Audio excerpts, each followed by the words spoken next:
Productions. Our mission is to provide local businesses with top quality video and digital content at an affordable price. With decades of experience, our award-winning creative team will guide you step by step through the creative process, resulting in a successful marketing message for your brand. Over the years, we've helped hundreds of local businesses expand their voice. Visit WJBF.com/creative to find out how we can do the same for you. Do you have what it takes to be a border ball cheerleader? We're looking for the area's best high school seniors. Tryouts for Team South Carolina will be held on Sunday, August 25th. Register now at WJBF.com/cheer. The Live Viper 6 Skyview Network, sponsored by Terry Lambert Hyundai. The heat is on for the month of August. All the details on what you can expect in your school forecast coming up. Right now on News Channel 6 at 6, work continues on a brand new Augusta fire station. How unexpected costs are delaying the opening of Station 3 as your News at 6 starts now. Live from Television Park, this is WJBF News Channel 6 at 6.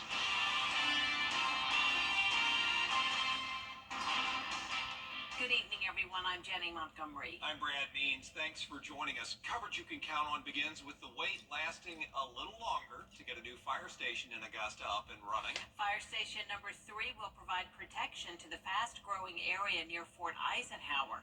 But the city is running into an expensive construction snag. George Escala has the story.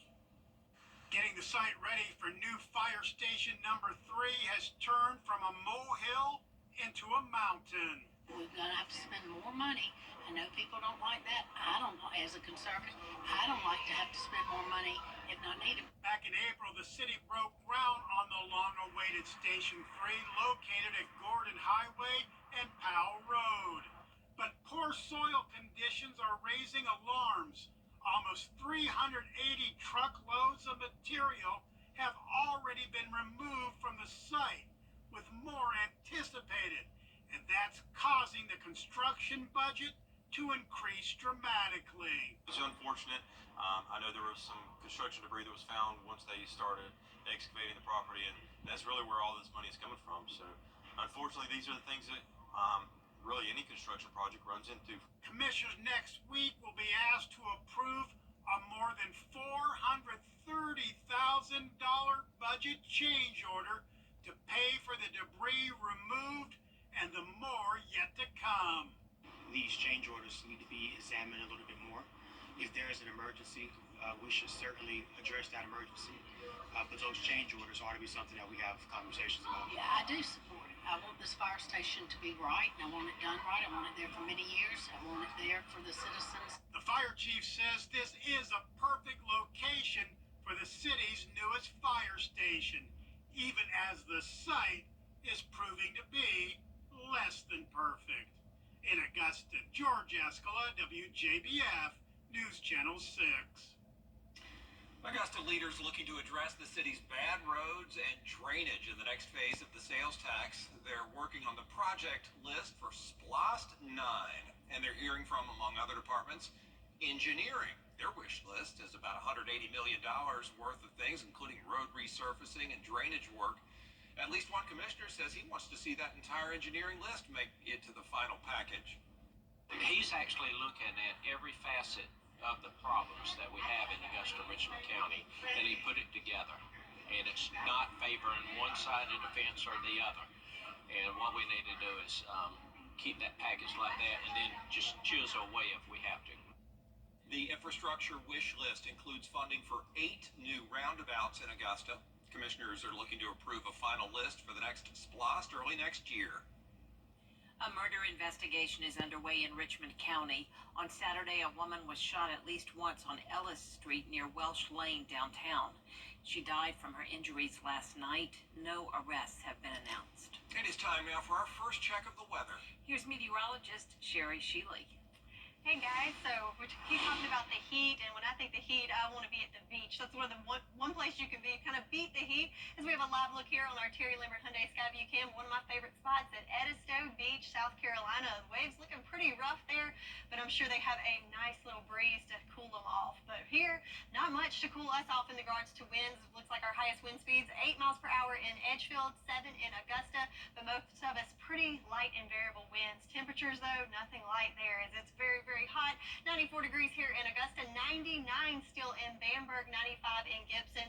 So still pretty toasty out there even at this hour, but no surprise there as we are under a heat advisory until 9 o'clock this evening, and that is for all the counties throughout the CSRA for us there. Looking at our satellite and radar, do have some cloud cover and a line of storms just to our north, and also a little something popping up just outside of Bamberg County, so that's something we're keeping an eye on, as we could see some showers and storms kind of sneak into our neck of the woods, isolated in nature, but definitely going to keep an eye on that. 93 degrees by 7 o'clock, not dropping below 90 until after 8 o'clock, so we're set up for a pretty toasty evening indeed. So hot and humid, that's the main story for today, and that will continue into the weekend. I'll have all the details on your forecast coming up for the weekend, all coming up. Back to you guys. All right, appreciate that, Sherry. A big change for students waiting for a new school. Looks like they're going to have to wait a little longer. Hannah Latier live now with the story. And Hannah, we're talking about a change of venue for the start of the school year for Westmont students. That's right, Brad. Those students will be going to the Columbia County Performing Arts Center for the first week of school. The school district was under the impression that the new Westmont building, which has been under construction for the past 2 years, would be ready in time for school to start. But some recent news from the contractors had plans changing quickly. The school superintendent says they weren't able to get a certificate of occupancy by Monday due to the weather delaying construction. In an email sent out to parents, the school principal said routes to the performance center will stay the same. There will be pickup and drop-off car lines. The school district police will secure entrances, and the school nurse will be on site. There will also still be before and after care. Students in classrooms will temporarily go to schools in the district, and there is a learn from home option as well, and laptops will be provided for those who choose that format. Parents I spoke to have a grocery list of concerns, but the superintendent assures that they'll try to make the transition as smooth as possible. Hopefully, it'll only be for a week. I've been told by the contractor that they're looking to apply for that certificate of occupancy sometime early next week. I'll be following up on that daily with them, and if something changes, we'll let you and our parents know. I know they've had some challenges, but we're expecting them to do what they've told us they're going to do. An open house will be at the Performing Arts Center on Sunday from 3 to 5, and school starts on Monday morning at 8:35. Live in Martinez, Hannah Latier, WJBF News Channel 6. All right, Hannah, thank you so much for that report. From safety to healthcare, Jenkins County schools are getting a boost. That's thanks to a nearly $400,000 grant. All staff will wear security badges. They can hit a button to alert authorities if something's wrong. They'll also have cameras with artificial intelligence on campus. And when it comes to healthcare, a new clinic on site makes it easy for a child or staff member to go to the doctor. The parent will just give the child permission to be able to go. Then the parent doesn't have to get off work. The child can go see the doctor right here on site. They can get their vaccinations or whatever they need right here on site, and then just go back to class. So the child doesn't miss school, the parent doesn't miss work. The goal of the medical clinic is to eventually open it up to families of students and staff too. Jefferson County students saw a lot of familiar faces at the first day of school today. Lots of teachers and staff are returning to the school system, and why wouldn't they? They work with Superintendent Dr. Dasher. Listen to what he has to say about the importance of teacher-student relationships. We want to pay attention to the social emotional side, and we want to make sure that every student has a caring adult in the building. I told the new teachers yesterday, every child deserves an adult that's crazy about them. Every child deserves an adult that loves them. And really, we have about 2,000 kids that each one of us should be loving on each day.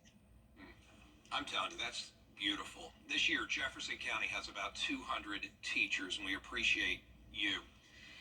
The Augusta Mini Theater has been teaching the performing arts for 48 years now, and we are about to watch some young artists take advantage of the chance to perform at an international theater festival. Digital reporter Carlton T. Clay has more. The Augusta Mini Theater will be performing at the International Black Theater Festival in Winston-Salem, North Carolina. Known as Black Theater Holy Ground, this theatrical experience spotlights actors, directors, producers, and other artists from across the country and around the world. And this year, the Augusta Mini Theater will be a part of this cultural event. He said, well, it doesn't really fit into what we do, but the way that the story was told and the way that the young people told the story, I've got to make this happen at the festival this year. We're all super excited. We are so young, so getting this chance is a huge opportunity. The Augusta Mini Theater will be performing at the International Black Theater Festival Saturday, August 3rd at 11:30 at the Vinton Convention Center. For more information on how you can support them and go check them out, go to our website at WJBF.com. At the Augusta Mini Theater, Carlton T. Clay, WJBF, News Channel 6. Congratulations to all of them. Coming up, 4 American prisoners released from... No surprise, it is hot out there. Look at our big picture of heat advisories all across the southeast. How long will this heat last? I'll have all the details for you coming up. Hi. And Sherry joins us once again for another check of the weather. Yes, so the heat is on, and also Live Viper 6 starting to be some activity there. We'll go over all the details of the full forecast on this side of the break. The CSRA is full of amazing women. Women who inspire. Women who innovate. Women who lead. That's why News Channel 6 brings you Women to Watch. On the last Wednesday of each month, News Channel 6 recognizes local businesswomen who are making a positive impact in our community. Nominate someone today at WJBF.com. Sponsored by Goodwill.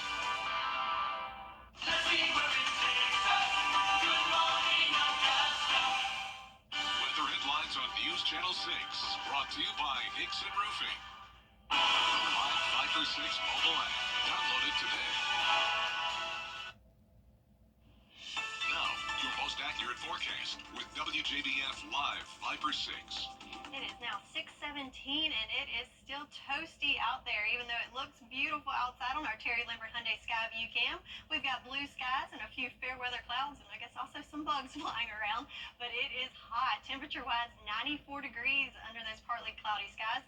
Wind shifting from the west-southwest at 7 miles per hour, but when you factor in the humidity, it's downright miserable. 106 here in Augusta, even warmer up in Edgefield and Saluda. 109 is your real feel temp, same in Millen and Sylvania. But Bamberg takes the cake at 110. Whew, toasty. So let's look at Live Viper 6s. We've got a little activity going on here. So we've got this line of storms that as it's moved south, it seems to be losing a little steam. Did have a severe thunderstorm warning up in Abbeville County in South Carolina that is now expired. But if we zoom in a little closer now in our neck of the woods up in Wilkes County, have a little cell there with a few lightning strikes associated with it between Jackson's Crossroad up there, so could have a little something associated with that. And then panning down to the other side of our viewing area, just outside of Bamberg County into Colleton County, good bit of lightning associated with this cell, lightning counter at 84, so definitely into Bamberg County. Probably seeing some lightning off in the distance as that's approaching your neck of the woods as well. So big picture with our satellite and radar.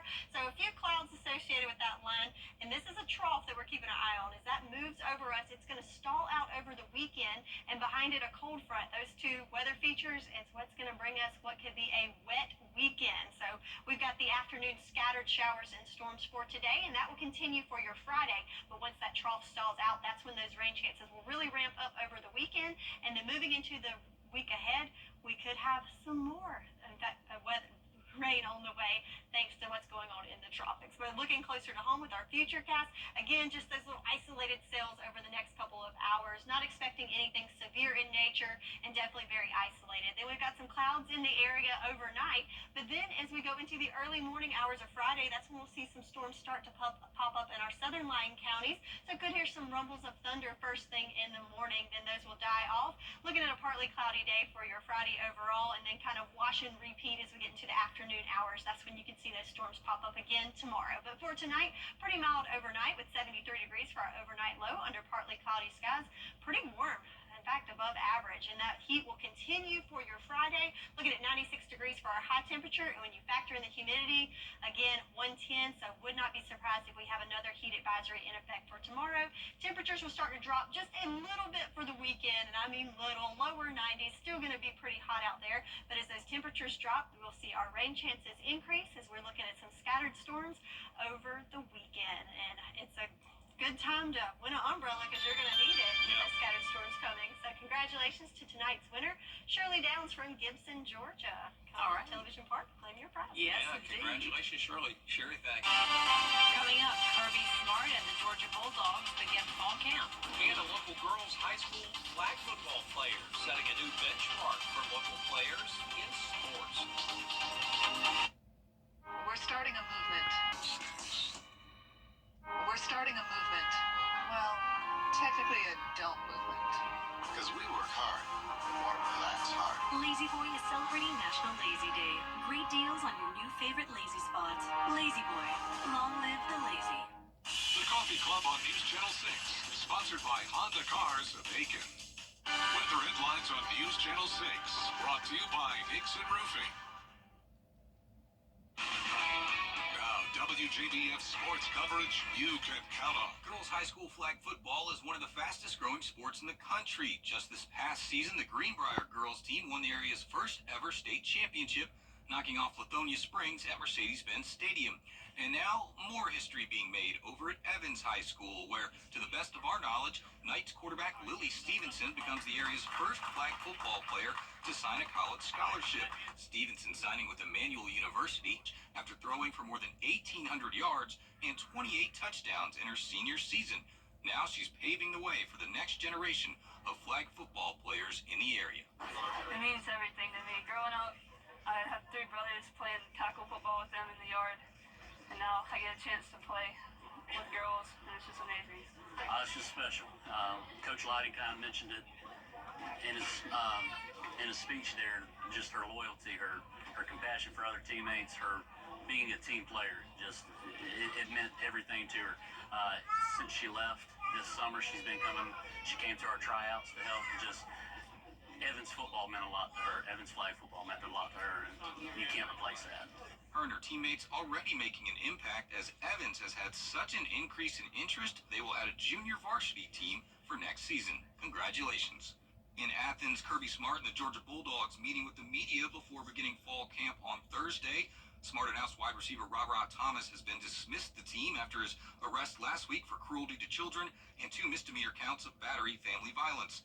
Running back Branson Robinson, who was hurt in last year's preseason and missed the entire year, will start practice without limitations. And Smart is ready to see how this year's Dogs will progress through a tough fall camp.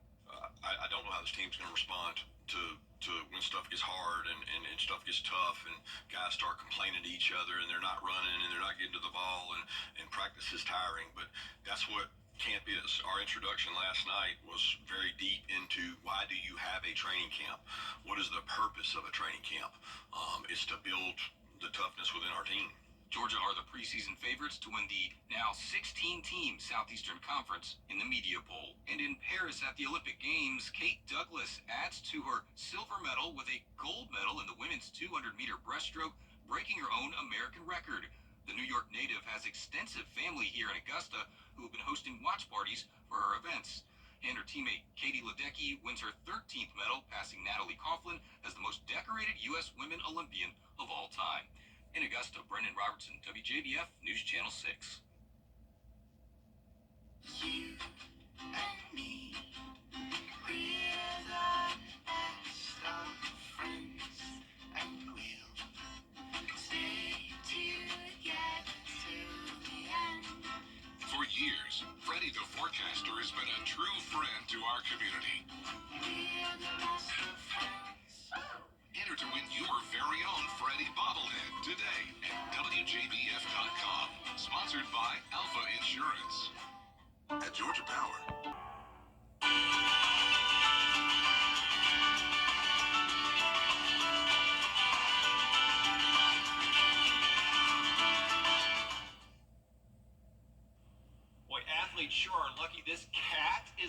eating there he is in the Olympics. That cat jumped into a race of a half marathon in China not too long ago.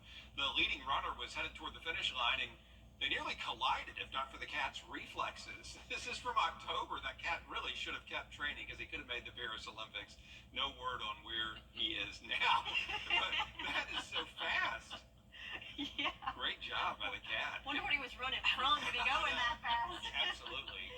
Wow. Great job. All right. So looking at the weather for tonight, we've got some scattered showers and storms in the area, but overall most of us will stay dry under partly cloudy skies. A warm night with lows only dipping into the mid-70s, and then another hot day on tap for tomorrow. I will just say the triathlon in Paris, to be biking and running through those landmarks. Oh gosh, That how was something amazing. beautiful. Well, that is our report now. Thank you so much for watching. We appreciate it. We'll see you again right here for News Channel 6 at 11. Good night.